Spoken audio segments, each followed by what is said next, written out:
Thank you for joining us in the Copy Room, where you get to listen in on thoughtful, vulnerable, and honest conversations among educators who are as fiercely devoted to this profession as you are. My aim is to serve you well, nourishing your teacher's soul so that you can move through your week with just a bit more to offer our kids than you had before you listened. You're working so hard to take care of our kids. My intention for this podcast, ultimately, is to take care of you.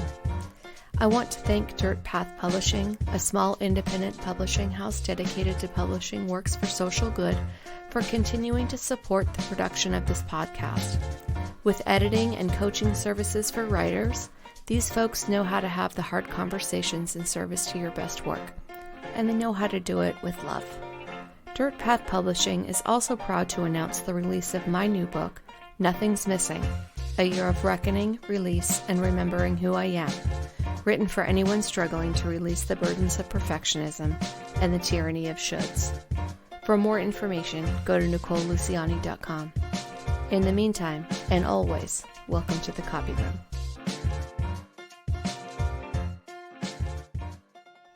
Lisa and I were young teachers together at San Lorenzo High School. She was part of what would become a nationally renowned mathematics department, ushering in a new way of teaching mathematics that made every one of us better, and no one benefited more from this than our kids, except maybe those of us who taught older students who somehow seemed to magically appear to know how to work as a team. Of course it wasn't magic. It was intentional and focused and a part of the DNA of every decision they made.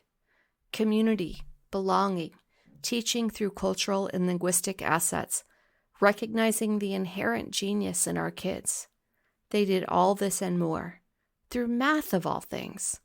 To a humanities kid like me, who always struggled with math anxiety and learned early how to charm her math teacher and make sure she landed with that same math teacher every year as to not have too much expected of me, I marveled and continue to marvel at all the things those math folks did for our kids.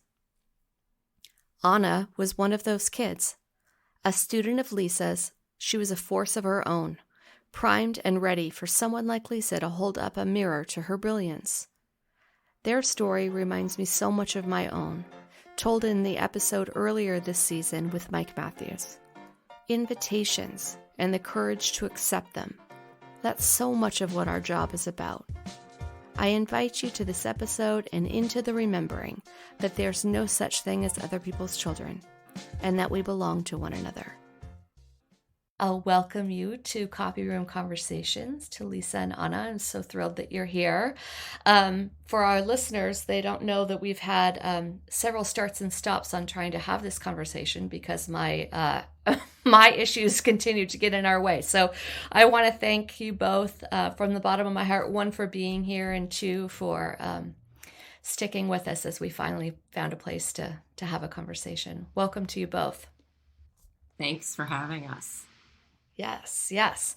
So this season is called Paying It Forward, and it's all about teachers who became teachers, at least in part because of a teacher they had in their life. And the first episode is me talking to that teacher for me. And many of the other episodes are like the two of you, where we're bringing folks together to kind of share how it is you came to this space to meet and to learn from one another, and then to go on and continue your teaching careers. So that's kind of the big lens on what we'll talk about today. But I'd like to kind of start earlier than that. And Lisa, we'll start with you. A little backstory about how you came to the work of teaching. Maybe your experience growing up, particularly in school, how that informed you becoming a teacher. Share a little bit with us. Sure.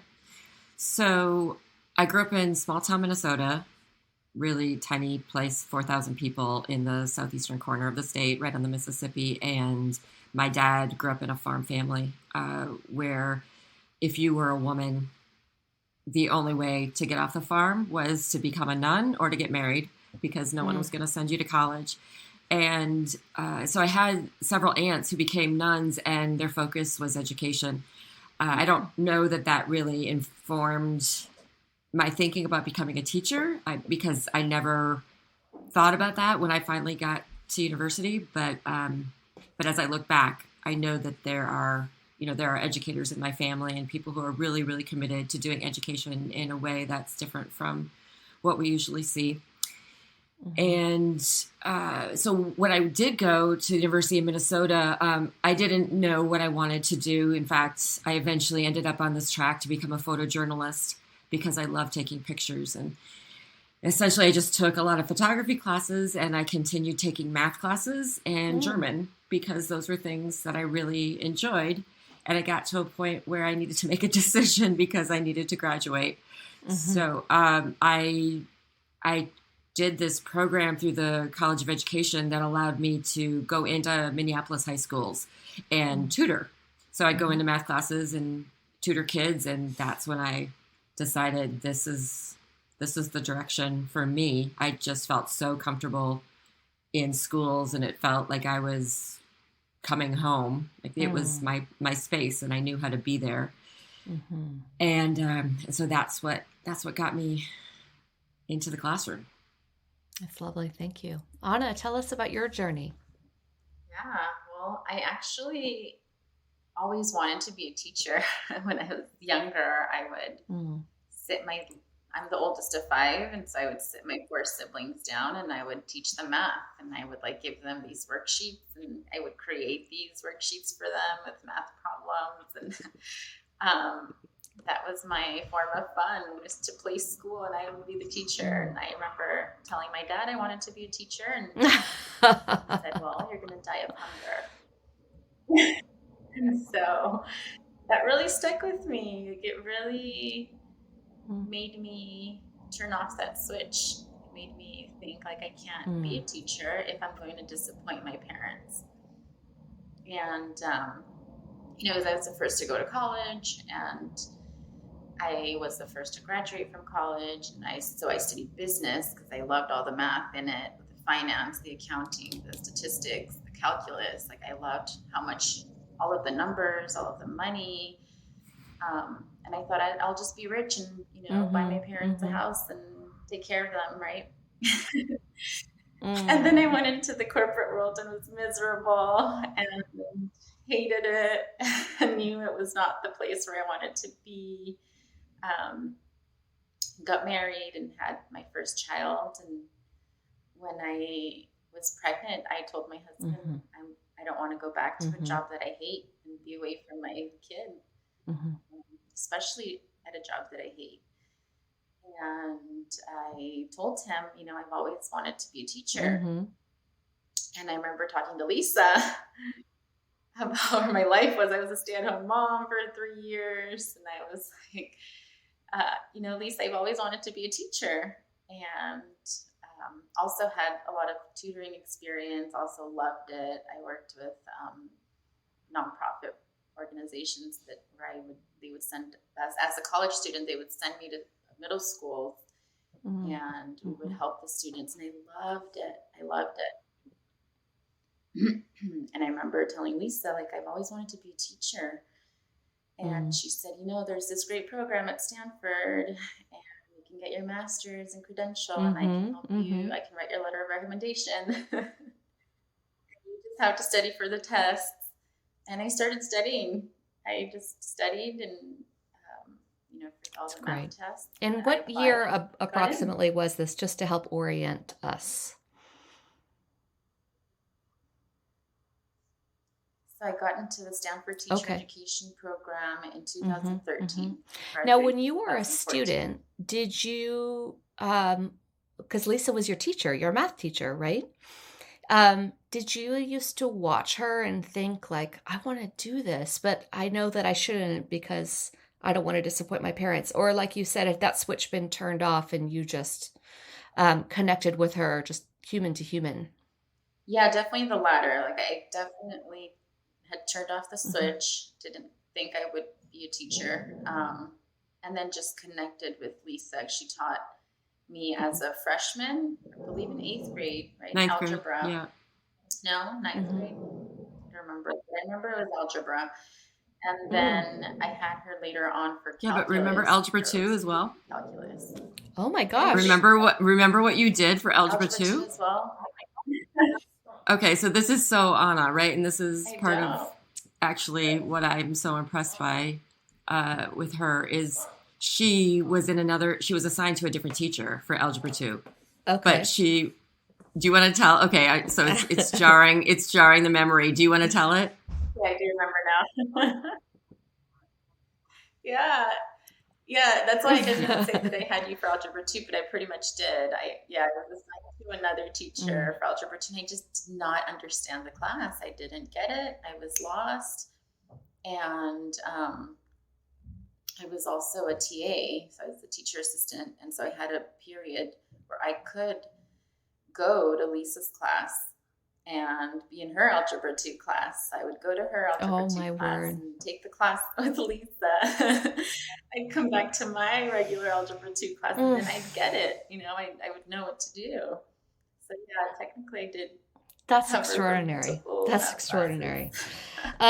Tell me about your relationship as teacher and student. Maybe some things you learned from one another, things you respected about one another.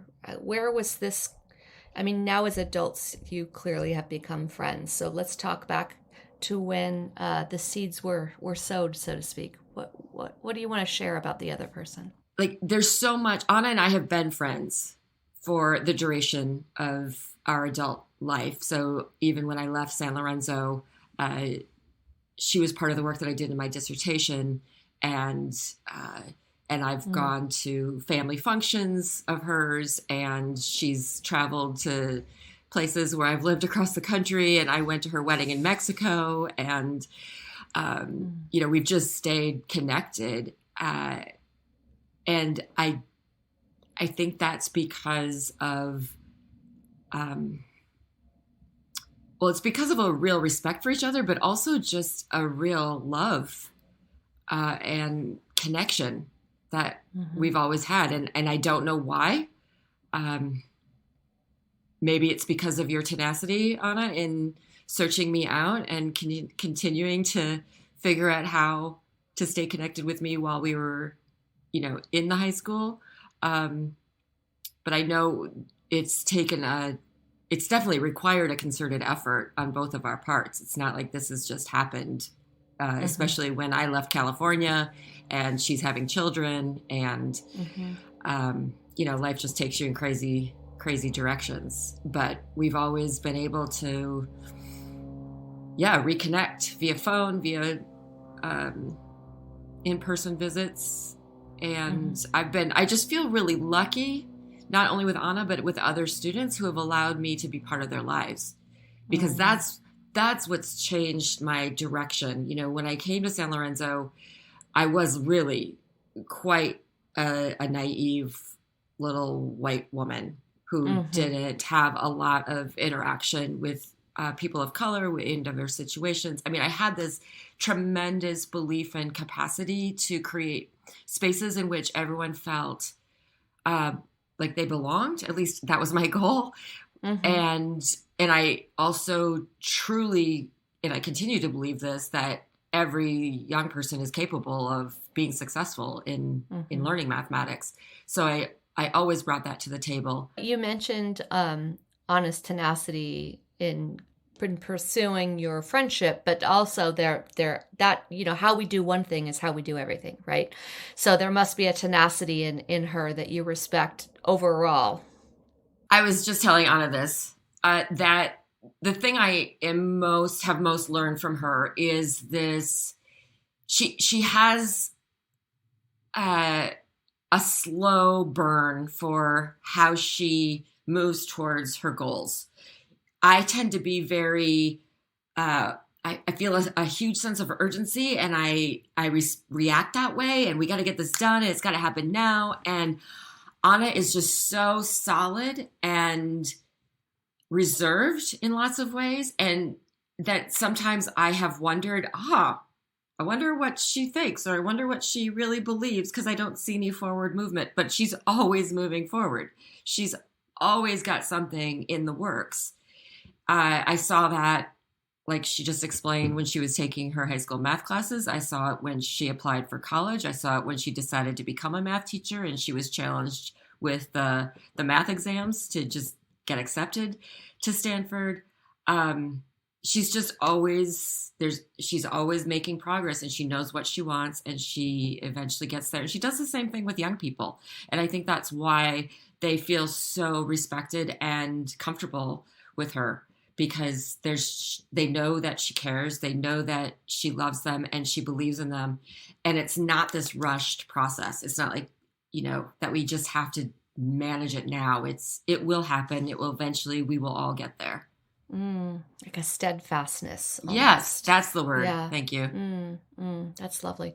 Anna, what do you think about what you've learned from Lisa over the years as a student, as a grown-up?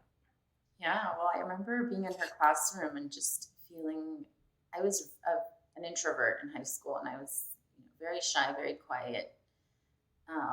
And then in her classroom, we worked in groups, and I had to talk, to my group, my team members. And then she had students present at the front, and I feel like I found my voice in her class, because I had ideas. And then she made me feel really smart and made me feel really capable.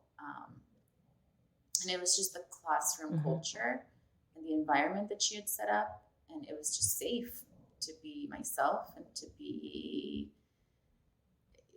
have a voice and to have opinions and to have wrong answers. I remember convincing the class once of the mistake. I convinced the class and it was a wrong answer. And somehow Lisa got me to finally realize it was a mistake. And then I remember a student saying, but she was so confident. And I remember thinking, to me, confident? No.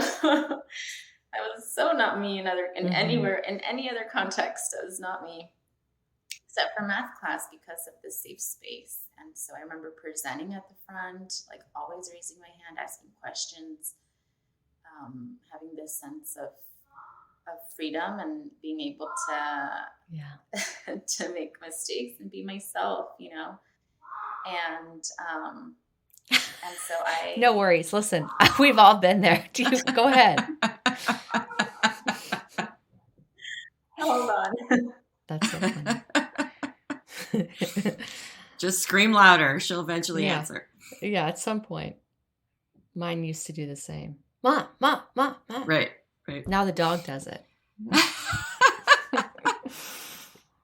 Okay. Everything okay? Okay. Oh my goodness. Of course. Yeah. Of course. Yeah, you can solve all the things.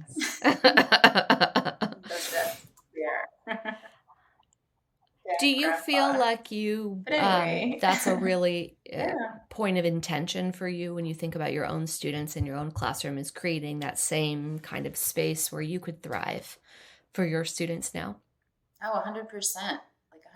I completely want to be the teacher that Lisa was, and the way that she made her students feel. I remember the way that she spoke to students, right? She saw our strengths and she saw our ability. She didn't.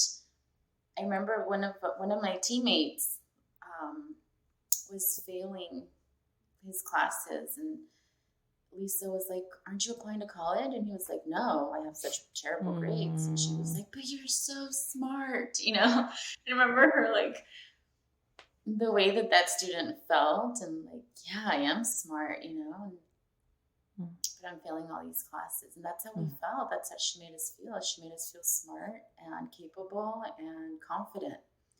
And I feel like I took that with me to college. I remember her stopping me. I was a junior, I think, and she stopped me in the hallway and she was like, "Are you applying to AP Calculus?" And I was like, "No, that's too hard for me. That's college level stuff. I can't do that." And she was like, "Yes, you can. You can totally do it. I'll be there to support you. You need to apply to my calculus class." And I did. I applied to her AP Calculus class, and I felt successful, and I felt supported, and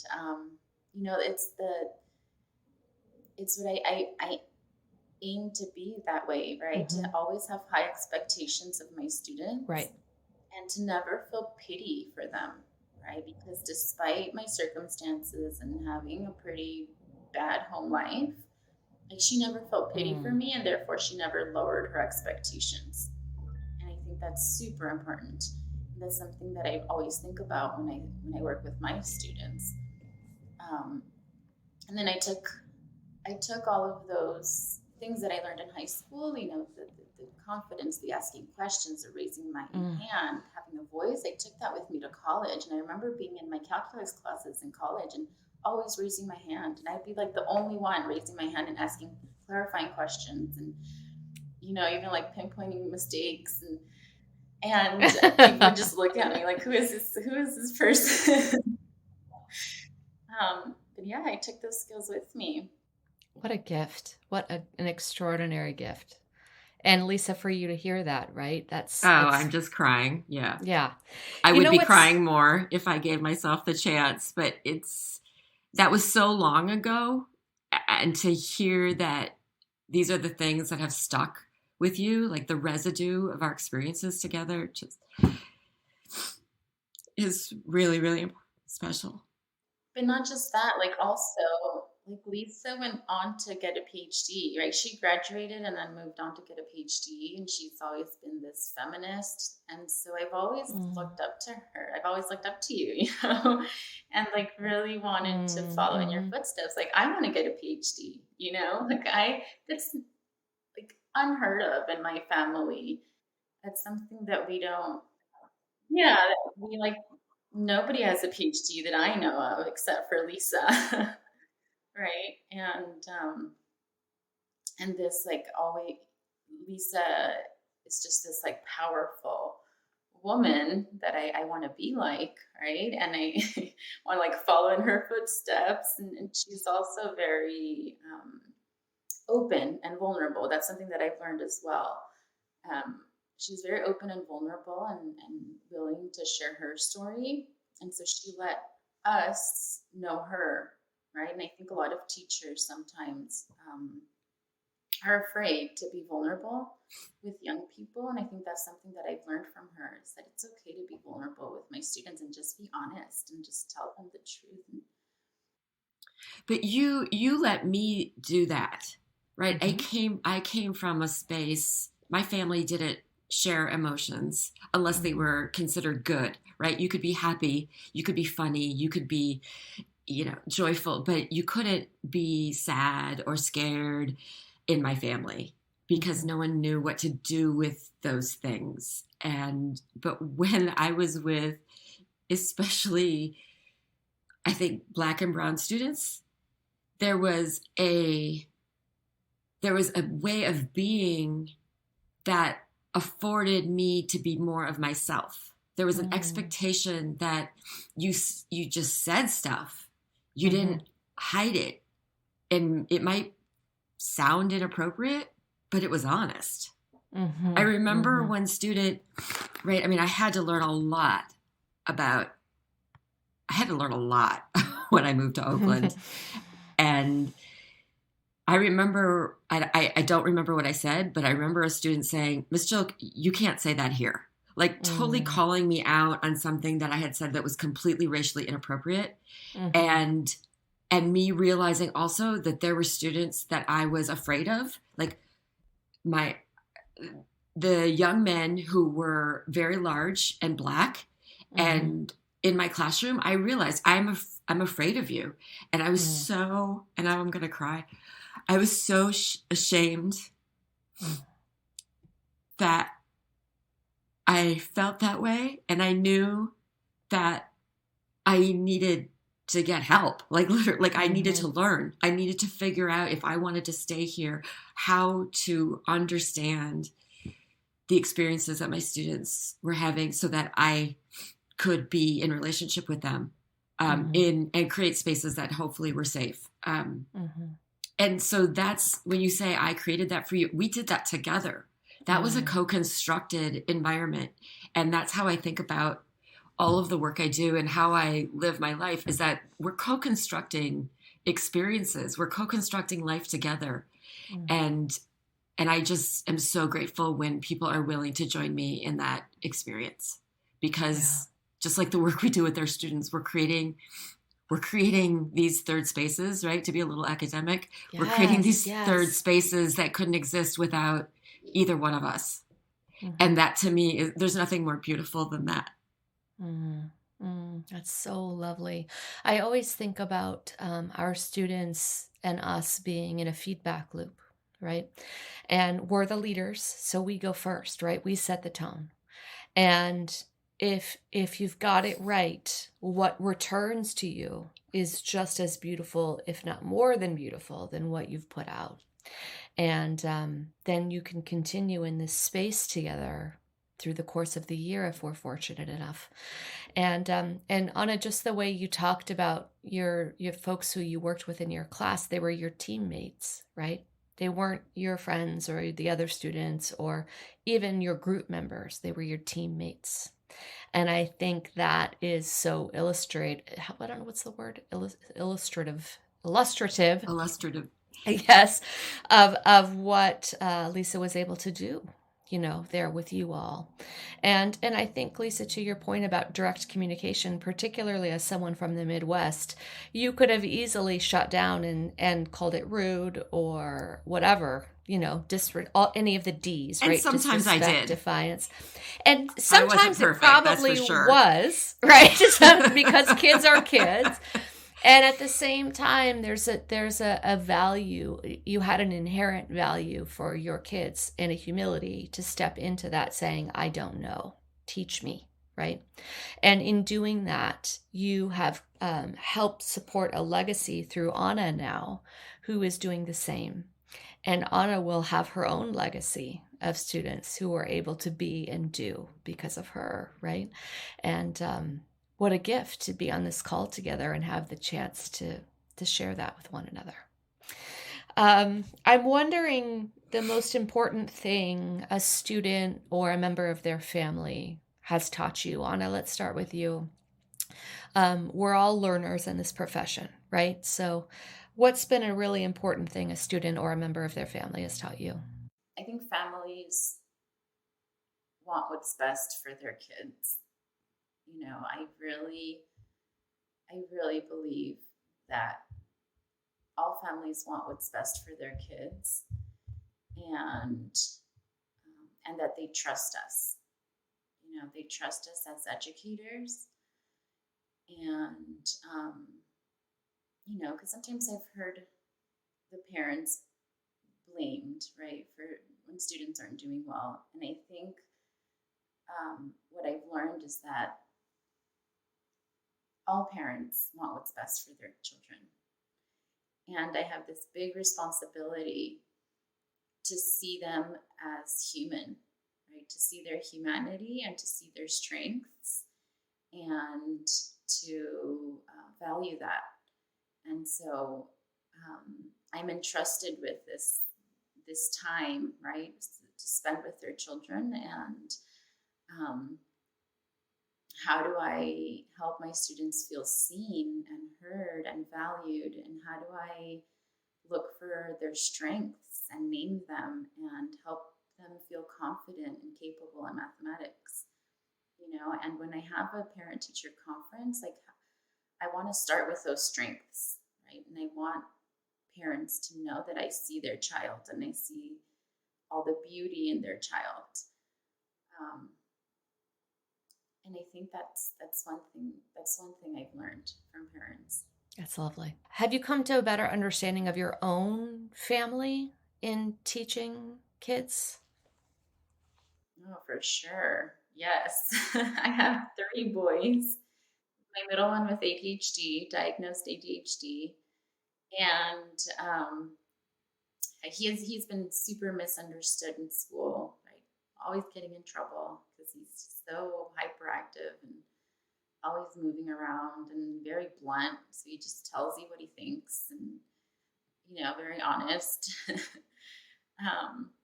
very active. And he has a hard time with traditional school. He can't sit down for very long and do a worksheet, right? Like he's struggled with reading before. And so it's definitely helped me understand my students that have ADHD or have a learning difference, right? And know that they're still capable. They're still totally capable. And it's just what they need might be different. And teaching has helped me understand my own children, right? And that they're so different. All three of them are so different. They learn differently. They have like different interests. And so I feel like I've had to learn to be more patient and more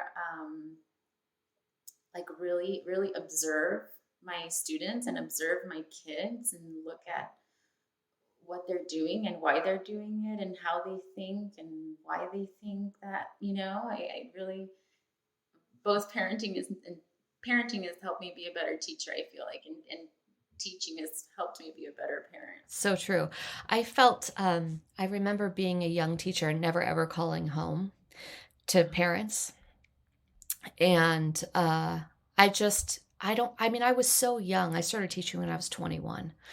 And I taught at San Lorenzo after going to San Lorenzo, right? I was teaching the younger siblings of my high school friends.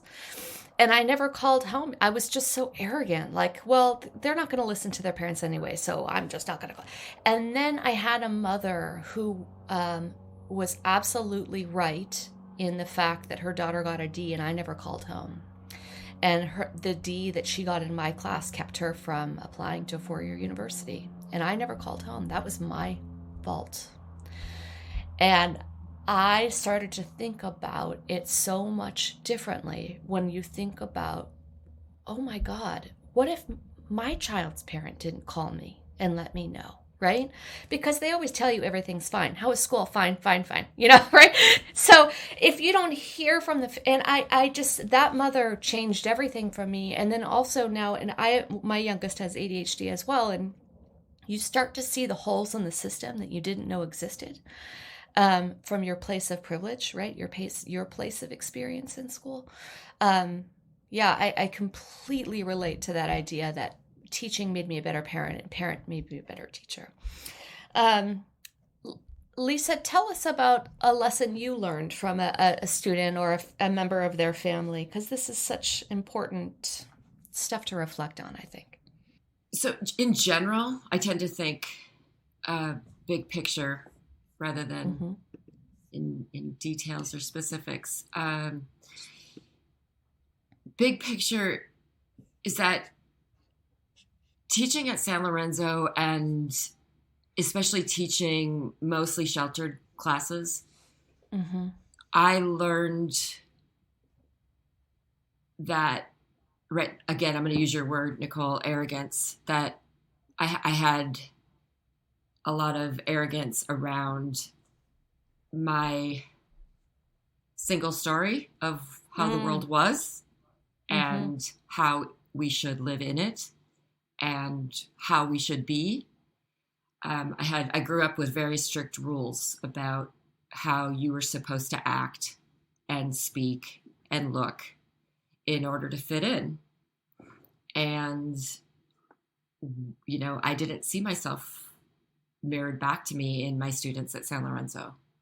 Had, maybe a handful of white students in my entire tenure there. So I was blessed with this completely new perspective on different ways of being human. And I was lucky enough to be invited into families' homes for meals. I was lucky enough to travel with some of my students back to their home countries, where our roles were very switched, where I became the student and they became the teacher, because when I'm in Shanghai and my student speaks Shanghainese and I don't, I need to completely rely on her and her family in order for my survival, essentially. I remember coming back from a trip to Hong Kong, and I would travel every summer, and I would bring, this is still when we have photo albums, so I'd bring my photo albums into school to share with my kids, this is where I've been. And I remember one of my students saying, Miss Jilk, that picture is right around the corner from where I live. Oh my God. And this was on the island of Macau in Hong Kong. And wow. I was like, okay, so what it did was it just changed my perspective on like who this person was, but also on like my way of growing up and dressing and speaking and acting and moving through the world wasn't the only way.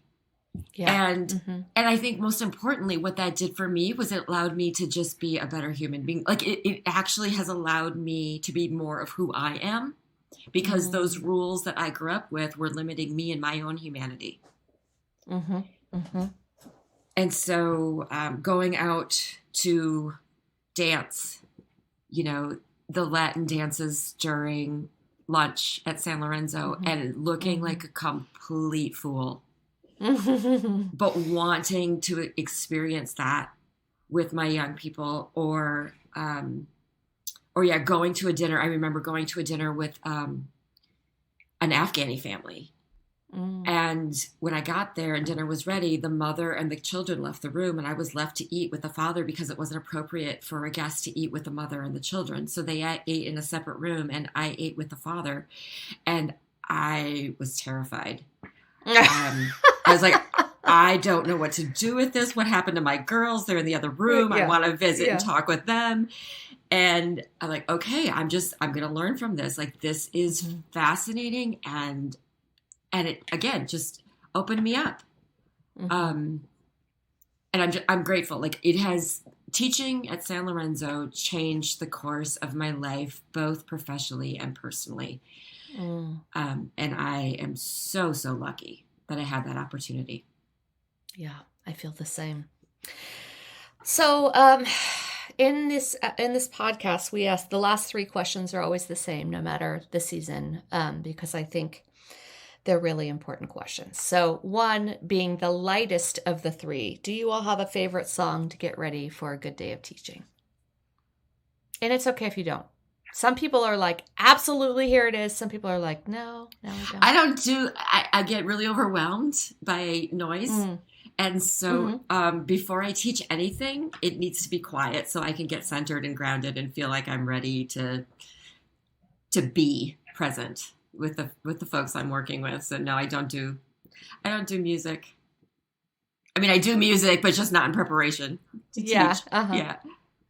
Yeah, same. Like, I love music, but maybe during lunchtime, not before class. I also feel like I need to be ready and focused. But recently, I've been asked, what would be your walk-up song? You know, like when you walk into a room, and there's this, like, what would be your walk-up song? And so I think there's this salsa song that's called Vivir la Vida, or Vivir mi Vida by Marc Anthony. And it's just about, like, live your life and be happy. And it's super upbeat, makes you want to dance, and just be happy and live your life. I'm going to change the question to exactly that, because we have a lot of introverts among my guests. And they're like, no, I don't do that. I'm glad I'm not the only one. Oh my God. No, absolutely not. In fact, I'm putting together a song list. So I think that is a perfect way to ask that question. Thank you for reframing that. Okay. So all 3 of us, we care deeply about this profession, and we believe in this profession, or we wouldn't be here. And I also think that we can agree that there are kids who are perpetually underserved and predictably underserved by our system. And when we think about creating a system that lives up to the promise of what we've all been told public education should be, there's not going to be one answer. There's going to be all of us coming to the table with our own unique gift, right? And I love this Indigo Girls song. There's a lyric in it that says, if you have a care in the world, you have a gift to give. So I wonder, what do you care about so deeply in our profession that it's become your puzzle piece, that if we all laid all the pieces out of our gifts to put this together to create a system that serves our kids, what would be your piece? I would say that I think I do have the gift of humanizing mathematics and treating students with dignity, with respect, and as geniuses. Beautiful. Thank you. All students want to learn, and it's my responsibility to figure out what their strengths are. And to teach through those. Mm-hmm. That's lovely. Thank you. Lisa, what do you think? Well, you can tell that Anna's a product of being in my classrooms because I remember when I was a substitute, a long-term sub at San Lorenzo, and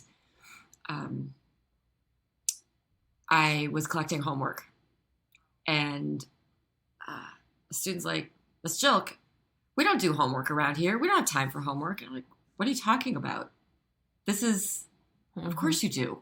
Like, why wouldn't you? And that was coming from both a very naive and ignorant space where I didn't understand the world in which my students were living, right? Where they're working outside of school, they're caring for family members, maybe they're raising their siblings, in addition to many other things. But it also came from a place of, but you have all of these challenges and you can do your homework, right? Because that's, at least at the time, it was part of being a successful student, right? It was part of, wait, this is another opportunity for you to learn and to demonstrate your brilliance, and I want you to do it. And that's what I've always brought with me to every space is I didn't understand that we were supposed to lower our expectations for students who are poor or students who didn't speak English yet or students of color. I didn't know that was something people actually did. And of course, again, that was very naive of me, but it's also a great strength of mine that I go in knowing that I have high expectations and you have so much, as Anna said, brilliance inside of you that we can excavate and connect to and build on. And that it's my job to create spaces in which you're willing to show that off so that we can move you forward, and I will show up for you. Like I'm not going to hold you to high expectations and then say, good luck with that, right? I'm actually going to show up and support you so that we can, again, collectively create that success together. Mm-hmm. Mm-hmm. That's lovely. Thank you. Yeah, I heard that in the earlier part of our conversation and in having it circle back and bookend the end, that notion of pity, right? And how crippling pity is, and really talk about arrogance and like white savior-ish, right? Who needs that? That's bullshit. And it also implies that there are not gifts there to draw on, right? When we all know our kids are extraordinary. If we just take the time to consider things that are outside the norm, maybe, of what typically would be seen as brilliance. So I appreciate both of you so much for bringing that forward. Lisa, you were going to say something else? There's another thing that I hear in what Anna's saying, and I know that this is something that I strongly believe and act on as well, is that we need to stop blaming students for their lack of success. And it makes me crazy when I hear teachers saying things like, well, they can't do that. They'll never be able to do that. I'm really sorry for these kids. They're just not those kind. I think, no, this is about you. Mm-hmm. This is about you as the instructor. This is about me. This is my job. Mm-hmm. This is why I'm here. Mm-hmm. And that's something that Anna and I both do, is we take on the responsibility to really dig out the brilliance in our students instead of blaming them. And that's a huge strength on both of our parts. It really is. Too, I love the story, Anna, that you told about Lisa telling you to sign up for that AP Calculus class. I had the exact same experience when I was a student at San Lorenzo. And at that point, there were no AP classes. This was the very first one in the entire history of the school. And it was like, heck no, I'm not doing that. I'm not smart enough like those kids, right? But there was an invitation from someone you respect. And when you get that invitation from someone you respect, and you can tell it's authentic, right? Kids are very smart. They know that if it's a bullshit invitation or not.